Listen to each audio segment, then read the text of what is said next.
মেতেছে রাশি রাশি খুশি নিয়ে, রাশি রাশি খুশি নিয়ে ফাগুন এসেছে ধরা দিতে, তাই তো তোমার পরাণ মেতেছে ধরা দিতে, তাই তো তোমার পরাণ মেতেছে।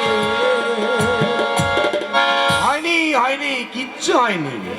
এ নাচ দেখলে দর্শকদের ওই রাধা কৃষ্ণের ওই কীর্তন যাত্রা রাধা কৃষ্ণ নাচের কথা মনে পড়ে যায়। ভুলটা কি হয়েছে শুনি? ভুলটা কি হয়েছে শুনি?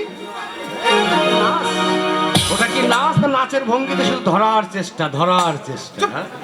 এই এদিকে আমি দেখিয়ে দিচ্ছি। আমি কেন দাদা? এই শিবেনদাকে বল।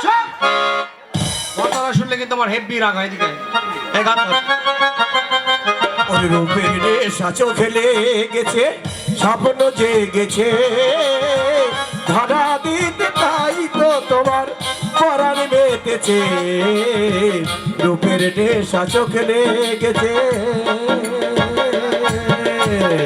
বুঝতে পেরেছিস?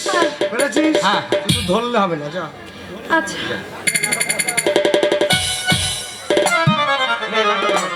আরে এখন তো নায়িকা আসেনি। এই ভাড়া করা ফিমেল আর্টিস্ট নিয়ে এই হচ্ছে ঝামেলা। আচ্ছা ঠিক আছে, স্বর্ণ তুই প্রক্সি দি। না না, ফিমেল লোক আমার ঠিক আসবে না। ওরে আসবে আসবে, নেই বল বল। আহা, বলছি তো আসবে না। আসুন আসুন বিপত্তি বাবু আসুন। আপনি পড়তে বলছেন কেন? বিপত্তি বাঁধালেন যে। আমি একটা বিশেষ কাজে এসেছি। এটাও একটা বিশেষ কাজ। আচ্ছা ঠিক আছে, এসেই যখন পড়েছেন দীপার পাঠ বলুন। মেইন কথা হলো, আজ জীবনে এসব তো আমি কোনোদিন করিনি। কথা বলতে পারেন তো? হ্যাঁ, তা অবশ্য পারি। হ্যাঁ তাহলেই হবে। শুনুন চরিত্রটা বুঝিয়ে দিচ্ছি। বলুন। দীপার স্বামী ধীমান অর্থাৎ আমি হ্যাঁ। আধ্যাত্মিক জগতের মানুষ, শাস্ত্র ধর্ম নিয়ে থাকি।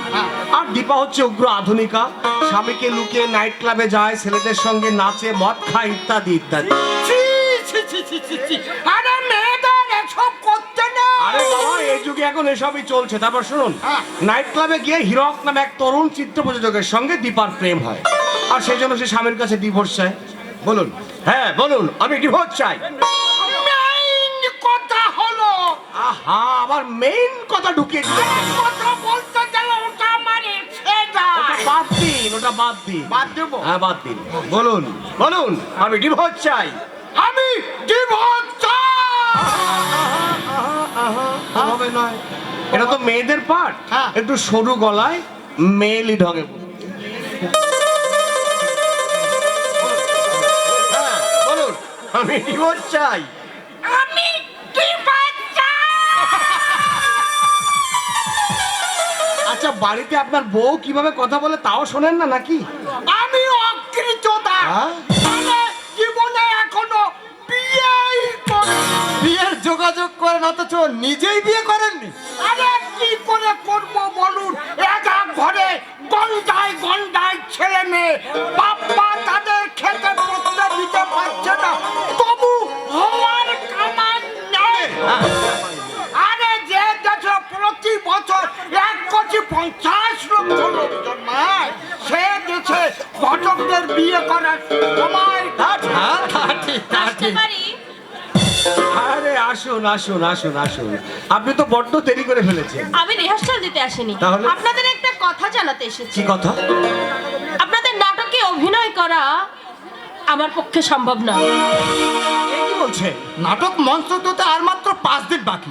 এ সময় এ কথা বললে আমরা মারা পড়ে যাবো যে। হঠাৎ আপনি আপত্তি করছেন কেন? আমার বাবার মত নেই, আর আমার বাবার মতে আমি কখনো কিছু করি না। এই যে অগ্রিম বাবদ আমাকে যেটা দিয়েছিলেন, এই নিন।